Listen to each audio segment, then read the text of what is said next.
پڑھا جا سکتا ہے۔ البتہ نبی کریم صلی اللہ علیہ وسلم سے ثابت نہیں کہ آپ نے سورہ فاتحہ کی قرات کے بعد طویل وقفہ کیا ہو۔ قرات فاتحہ کے بعد سنت یہ ہے کہ ہر نمازی بلند آواز سے کہے آمین۔ ہر نمازی کو بلند آواز سے آمین کہنا چاہیے، چاہے وہ امام ہو یا مقتدی۔ رسول اللہ صلی اللہ علیہ وسلم نے ارشاد فرمایا، جب امام آمین کہے تو تم بھی آمین کہو۔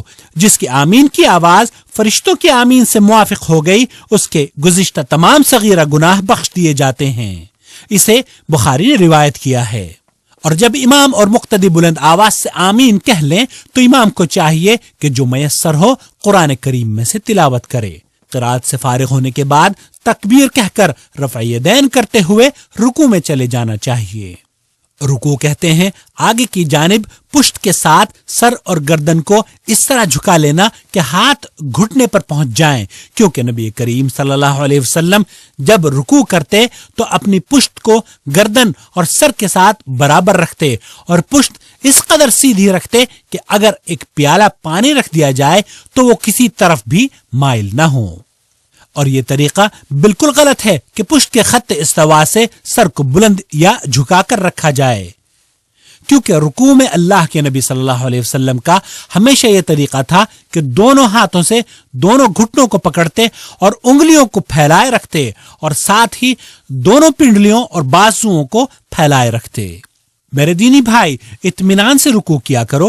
رکوع میں ایک مرتبہ سبحان ربی العظیم کہنا چاہیے اور ایک سے زیادہ مرتبہ کہنا افضل ہے۔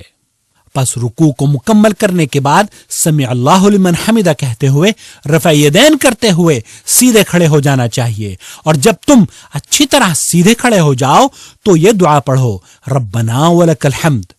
اتنا کہنا کافی ہے، لیکن اگر مزید پڑھنا چاہو تو یہ دعا بھی اس کے ساتھ پڑھنا افضل ہے۔ ربنا ولك الحمد ملء السماوات والأرض وملء ما بينهما وملء ما شئت من شيء بعد۔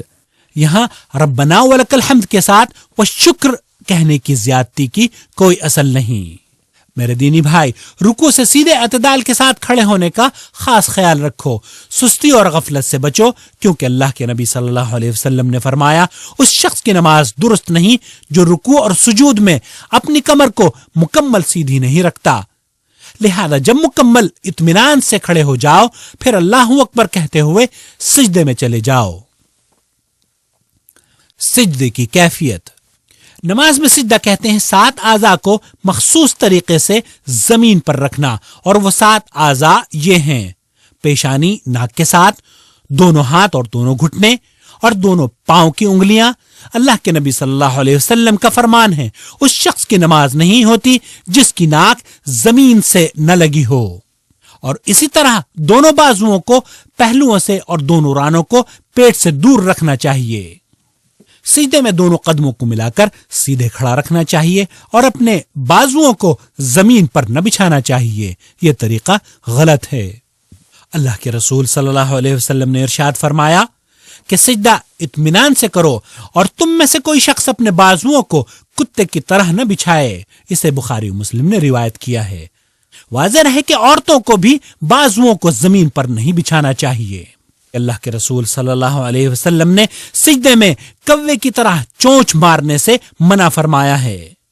لہذا سجدے میں نہایت ہی اطمینان و سکون سے تسبیح بیان کرنی چاہیے اور کم از کم 1 مرتبہ سبحان ربی الاعلی کہنا لازم ہے، اور تسبیح کا 1 سے زیادہ مرتبہ بیان کرنا افضل عمل ہے۔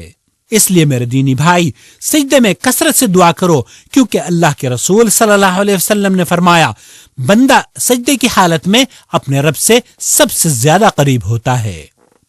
اسی طرح مریض کے سجدہ کرنے کے لیے کسی چیز کا بلند کر دینا تاکہ وہ اس پر سجدہ کرے غلط ہے، اس لیے کہ تکلف اور حرج میں پڑنے کی ضرورت نہیں، بلکہ ایک مسلمان پر ضروری یہ ہے کہ حرج و مشقت میں پڑے بغیر اپنی طاقت و وسعت کو مد نظر رکھتے ہوئے نماز ادا کرے جس کا وہ مکلف ہے۔ دونوں سجدوں کے درمیان بیٹھنا واجب ہے۔ نبی کریم صلی اللہ علیہ وسلم پہلے سجدے سے سر اٹھا کر نہایت آرام و اطمینان سے بیٹھتے کہ جسم کی ساری ہڈیاں اپنی جگہ پر آ جاتی، پھر دوسرا سجدہ کرتے، اور نبی کریم صلی اللہ علیہ وسلم دو سجدوں کے درمیان جب بیٹھتے تو اپنے بائیں کولہے پر بیٹھ جاتے اور اپنے دائیں پیر کو کھڑا رکھ کر اس کی انگلیوں کو قبلہ رخ رکھتے اور اپنے ہاتھوں کو اپنی رانوں پر اس طرح رکھتے کہ ان کا رخ قبلے کی جانب ہو، اور یہ دعا پڑھتے رب اغفر لی۔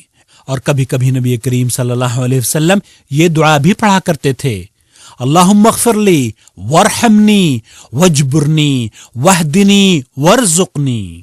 میرے دینی بھائی، یہ جان لو کہ جس طرح دو سجدوں کے درمیان جلسے میں بیٹھا جاتا ہے، ٹھیک اسی طرح تشہد اولا اور جلسہ استراحت میں بھی بیٹھا جاتا ہے۔ نبی کریم صلی اللہ علیہ وسلم جب نماز کی پہلی اور تیسری رکعت میں ہوتے تو دوسرے سجدے کے بعد تھوڑی دیر سیدھے بیٹھتے، پھر قیام کے لیے کھڑے ہوتے۔ اور اے میرے دینی بھائی، دونوں قدموں کو زمین پر کھڑا کر کے کولہوں کو زمین پر رکھ کر بیٹھنے سے بچو، کیونکہ نبی کریم صلی اللہ علیہ وسلم نے اس قسم کی بیٹھک کو ایقاع سے تعبیر کیا ہے اور اس سے منع فرمایا ہے، لیکن اپنے دونوں قدموں کو کھڑا کر کے اپنی ایڑیوں پر بیٹھنا سنت سے ثابت ہے۔